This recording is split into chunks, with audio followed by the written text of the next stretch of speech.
एक चिड़िया और एक चिड़ा एक डाल पर बैठकर बातें कर रहे थे।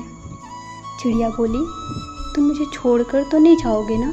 फिर चिड़े ने कहा, मैं अगर छोड़कर गया तो मुझे पकड़ लेना। फिर चिड़िया ने कहा, मैं तुम्हें पकड़ तो लूँगी पर पा नहीं पाऊँगी।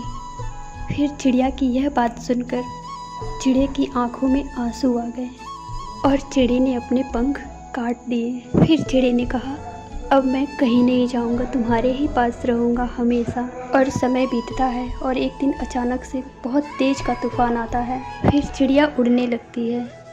तब चिड़ा कहता है, तुम उड़ जाओ, मैं नहीं उड़ सकता। और चिड़िया अचानक से उड़ जाती है और कहती है, अपना ख्याल रखना। और जब तूफान थमता है तो चिड़िया वापस आती है और चिड़े को उस डाल पे इधर उधर ढूंढती है, पर चिड़ा वहाँ उसे नहीं मिलता है। फिर देखती है कि चिड़ा नीचे मरा हुआ पड़ा है और पीछे की डाल पर लिखा होता है, काश उसने जाने से पहले सिर्फ ये कहा होता, मैं तुम्हें छोड़कर नहीं उड़ सकती, तो शायद मैं तूफान आने से पहले नहीं मरता। मतलब यह है कि दोस्तों, प्यार करना गलत नहीं है, लेकिन गलत शख्स से प्यार करना गलत है।